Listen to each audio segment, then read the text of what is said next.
No such thing as a product that's too expensive. A customer tells you your product is too expensive, you're talking to the wrong customer. You think anyone walks into Lamborghini and says, but a Toyota is less?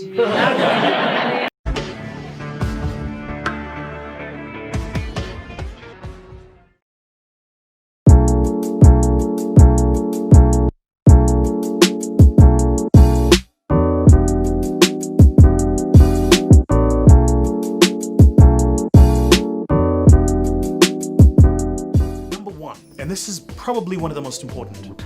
Know your numbers. Many entrepreneurs are creative people who are great at solving problems or identifying a gap that nobody else had thought of. And then we think, well, just because I'm great at picking up a problem and I'm great at coming up with solutions for that problem, I then don't need to understand how the numbers work. It's really important for entrepreneurs to learn to make numbers your friend. And look at numbers as nothing more than a story. If you ever listen to our accountants speak, they say to you, somebody needs to do your books. You know why? Because a set of financial statements or management accounts is nothing more than a story. All it's telling you is a story about your business. And if you begin to look at numbers and accounting and finance as a language of communication, it breaks the barrier. So I had a real challenge with numbers when I started, and then I just started looking at it as a language, and I started saying, what's this number trying to tell me about my business? So the first thing I'll say to you is know your numbers, and know the important numbers. Know your revenues, know your margins, gross and net. Know what your tax burden is going to be, know your cash flow cycle, know what your current ratio is going to be, know all of that stuff, because your business hinges on you knowing that stuff. That's the first thing. The second thing I'd say if you want to pitch your business is be very, very clear on how you arrive at the value for your business. We see it all the time. Entrepreneurs who walk in, fantastic business, or a fantastic business idea, but he wants too much money. He walks into my office and he says, Vusi, give me 2 million. Well, no one's going to give you 2 million, firstly, for an idea. And if they are, it better be a hell of an idea. Because what you're saying to me is you want me to give you my money to make your dreams come true. That doesn't sound fair, does it? So if you're clear on the value of your business, you're probably going to succeed. The third thing I would say to you is test it first. There is nothing better than people who wake up in the morning and do things for themselves. Then people will help them. Here's a good example. If you were driving down the freeway, say the M1, and it was a rainy day and it was thunder outside, and you're driving on the slow lane and you drive past on the yellow lane a car that's stopped and the hazards are on. And in the car is a fellow sitting on his phone. Terrible weather outside, it's raining and there's thunder. Would you stop and help him? No, you wouldn't. But if you were driving past that same car and the fellow was standing outside his car, door open, he was dripping wet and he was pushing the car uphill, would you stop and help him? Probably. Because there is something about humanity that wants to help people who are helping themselves. So if you are thinking about starting a business, my best advice to you is start it. Sell it to someone, something. Get a friend, a family member, a girlfriend, an ex-girlfriend, a boyfriend or ex-boyfriend. Get somebody to buy it. Because if you can get somebody to buy it, you can prove that there's a business case. Number 4, this is the golden rule. Have fun. Business is about fun. I work still to this day, I'm ashamed to say, between 15 and 18 hours a day. And the reason I work that much is because it's not work. I'm having fun. So if you're looking for spaces where you can have fun and change things and break rules, go for it. And number 5, and this is the most important thing I'm going to share with you now, write this one down.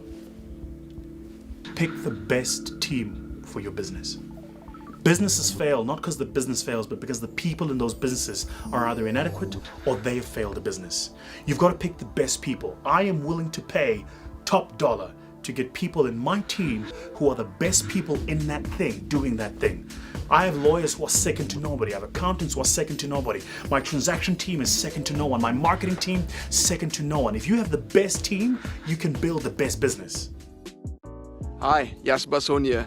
I just wanted to remind you about the Daily Entrepreneur Tips series. It's a business growth series for entrepreneurs and contains financial information and also information to grow you as a person and your business, because we will never grow our business any higher than we grow ourselves. So click on the link below and I will send you daily information to grow you as a person and your business, and it's for 365 days of the year.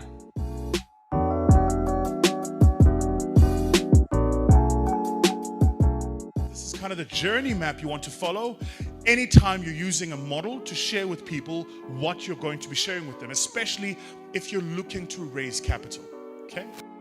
So the first thing you want to think about is you want to think about telling them what don't they know. I'll explain these. The second is why should they care? Yeah? Question mark, we'll see. The third, I promise I'll explain this. The third is what makes you the authority. And the fourth is what must they do?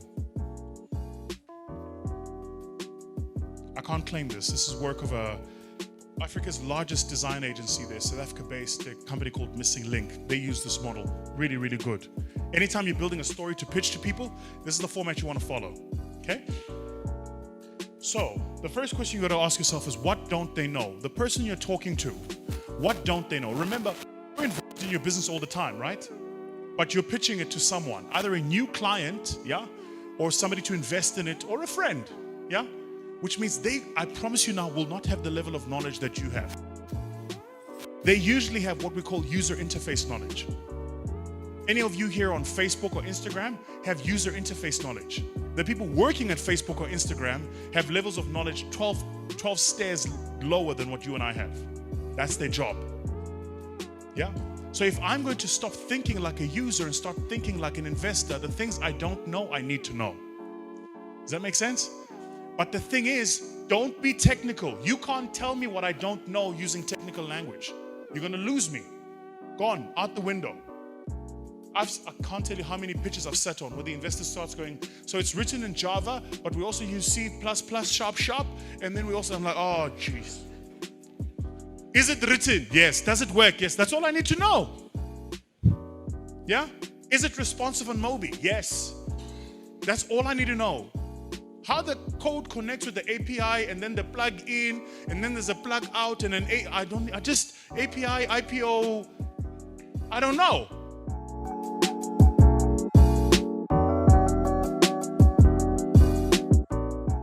He said it, and I had to pause a minute. So we're sitting in this meeting and we're having a debate. He looks at me and he says, "Vusi, you've got it wrong." He says, "Businesses don't compete with businesses." He says, "Value chains compete with value chains." Like, he's a white guy, and he said it, and I was like, "Oh." Like, when I default to Zulu, you must know I have nothing going on in my head. I'm just like, what did you just say? You know, it's like, so I was like, what did you say? He says, businesses don't compete with businesses.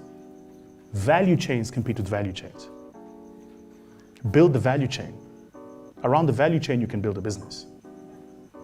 So then you got to go, what's the most important part of the value chain? If you're running a business where marketing and branding is not important, stop spending money on websites. You're wasting time. You got to build the value chain that's important. You realize that there's things you do every day, businesses you use every day in your everyday life, and you've never seen a website for that business. Like not never, not ever. Not never, ever. But you're on it every day you use this business. How many of you here go to an MTN website before you buy a SIM card? You almost never, right? Because the website is not a part of the value chain. It's an important part of the brand building. This is not a part of the value chain.